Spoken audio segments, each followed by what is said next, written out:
سپہر کے 3 بجے ہیں۔ السلام علیکم، یہ ریڈیو پاکستان ہے۔ تسکین ظفر سے خبریں سنیے۔ پہلے اہم خبروں کا خلاصہ۔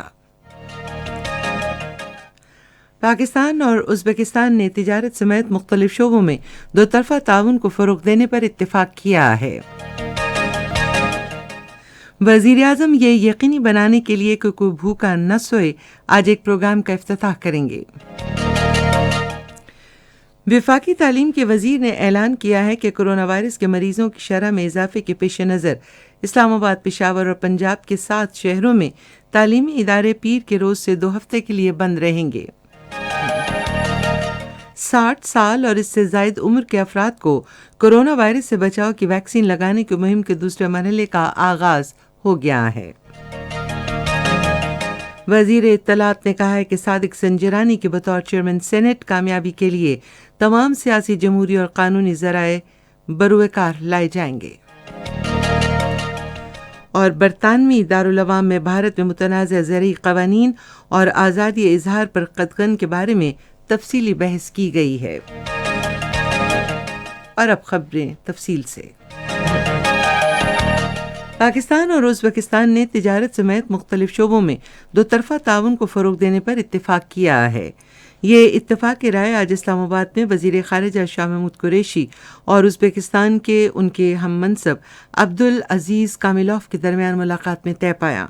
فریقین نے مختلف شعبوں میں دو طرفہ تعاون اور علاقائی اور عالمی امور سمیت باہمی دلچسپی کے معاملات پر تبادلہ خیال کیا۔ شاہ محمود قریشی نے کہا کہ پاکستان اور ازبکستان کے درمیان مذہبی، تاریخی اور ثقافتی ہم آہنگی کی بنیاد پر خوشگوار تعلقات قائم ہیں جو کثیر جہتی تعاون کے فروغ کے لیے مضبوط بنیاد فراہم کرتے ہیں۔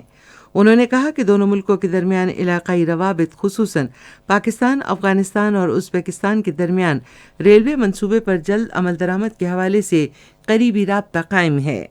ازبکستان کے وزیر خارجہ نے خطے میں روابط کے فروغ اور امن کے قیام کے لیے پاکستان کی کوششوں کو سراہا۔ اس سے پہلے ازبکستان کے وزیر خارجہ ڈاکٹر عبدالعزیز کاملوف نے آج اسلام آباد میں وزیر اعظم عمران خان سے ملاقات کی۔ وزیر اعظم عمران خان یہ یقینی بنانے کے لیے کہ کوئی بھوکا نہ سوئے آج ایک پروگرام کا افتتاح کریں گے۔ آج ایک ٹویٹ میں سینیٹر فیصل جاوید نے کہا کہ وزیر اعظم نے اس حوالے سے اپنے ارادے کا اظہار اس سال کے آغاز میں کیا تھا اور اب اس پروگرام کا باضابطہ آغاز کیا جا رہا ہے۔ پروگرام کے تحت مزدوروں اور سڑکوں پر مستحق افراد کو بھی موبائل وینز کے ذریعے خوراک فراہم کی جائے گی۔ وقت کے ساتھ پروگرام کا دائرہ پورے ملک تک بڑھایا جائے گا۔ سینیٹر فیصل جاوید نے کہا کہ یہ پروگرام پاکستان کو ریاست مدینہ کے اصولوں پر گامزن کرنے کی جانب ایک اور قدم ہے۔ وفاقی تعلیم اور پیشہ ورانہ تربیت کے وزیر شفقت محمود نے اعلان کیا ہے کہ کرونا وائرس کے مریضوں کی تعداد بڑھنے کے پیش نظر اسلام آباد، پشاور اور پنجاب کے 7 شہروں میں تمام تعلیمی ادارے پیر سے 2 ہفتے کے لیے بند رہیں گے۔ وہ اسلام آباد میں national command and operation centre کے اجلاس کے بعد صحت کے معاون خصوصی ڈاکٹر فیصل سلطان کے ہمراہ نیوز کانفرنس سے خطاب کر رہے تھے۔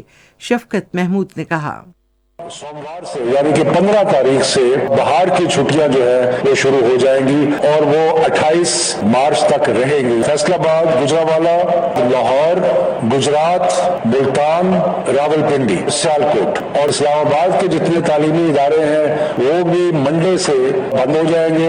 وہ امتحان جو سکولز لے رہے ہیں وہ جاری رہیں گے، یعنی کہ اس پہ پابندی کا جو ہم نے آج لگائی ہے اس پابندی کا اطلاق ان امتحانات پہ نہیں ہوگا۔ شفقت محمود نے کہا کہ ملک کے دوسرے حصوں میں تعلیمی سرگرمیاں روزانہ 50% حاضری اور حفاظتی تدابیر پر سختی سے عمل کرنے کے ساتھ معمول کے مطابق جاری رہیں گی۔ انہوں نے کہا کہ صوبائی حکومتیں وبائی صورتحال کی نگرانی جاری رکھیں گی اور وہ حقائق کی بنیاد پر کسی بھی ادارے کو بند کرنے کا فیصلہ کر سکتی ہیں۔ اس موقع پر گفتگو کرتے ہوئے ڈاکٹر فیصل سلطان نے کہا کہ ملک بھر میں مخصوص علاقوں میں اسمارٹ لاک ڈاؤن اور مائکرو اسمارٹ لاک ڈاؤن اور بند مقامات میں شادی کی تقریبات پر پابندی کی پالیسی جاری رہے گی۔ انہوں نے کہا کہ عوامی پارک شام 6 بجے اور ضروری خدمات کے سوا تمام کاروباری سرگرمیاں رات 10 بجے بند کر دی جائیں گی۔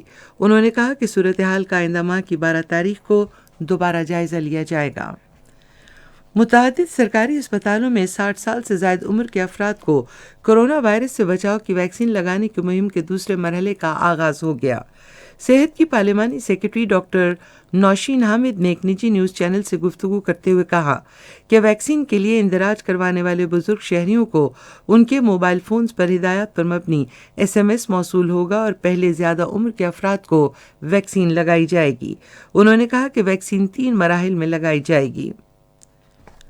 چیئرمین سینٹ صادق سنجرانی نے آج اسلام آباد میں وزیر اعظم عمران خان سے ملاقات کی۔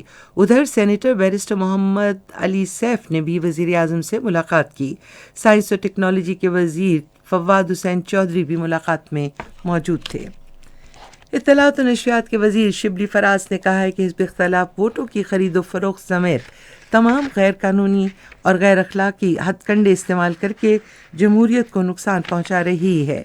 آج ایک ٹویٹ میں انہوں نے کہا کہ وزیر اعظم عمران خان نے غیر اخلاقی اور غیر جمہوری ہتھ کنڈوں سے نمٹنے کا پختہ عزم کر رکھا ہے۔ وزیر اطلاعات نے کہا کہ صادق سنجرانی کو بطور چیئرمین سینٹ کامیابی کے لیے تمام سیاسی، جمہوری اور آئینی راستے اختیار کیے جائیں گے۔ یہ خبریں آپ ریڈیو پاکستان سے سن رہے ہیں۔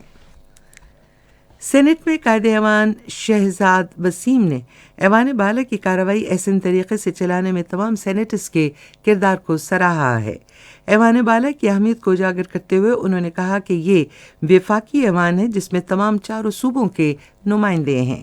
انہوں نے کہا کہ یہ بات باعث اطمینان ہے کہ تمام سیاسی جماعتیں قومی سلامتی کے معاملات اور ملک میں جمہوریت کے فروغ کے لیے متحد ہیں۔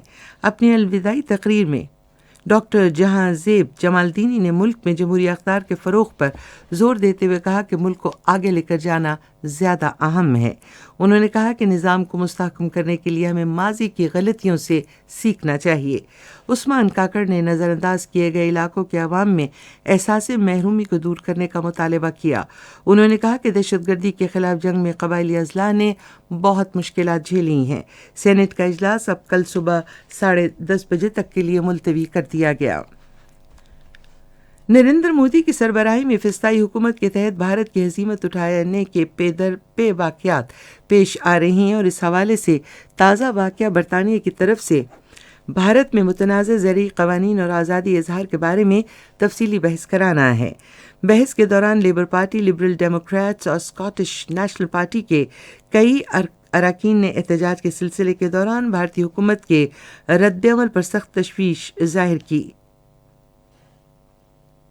دارالعوام میں 2 گھنٹے تک جاری رہنے والی بحث میں برطانوی حکومت نے اپنے جواب میں کہا کہ جب دونوں وزرائے اعظم کی ملاقات ہوگی تو بھارت سے ان خدشات کا اظہار کیا جائے گا۔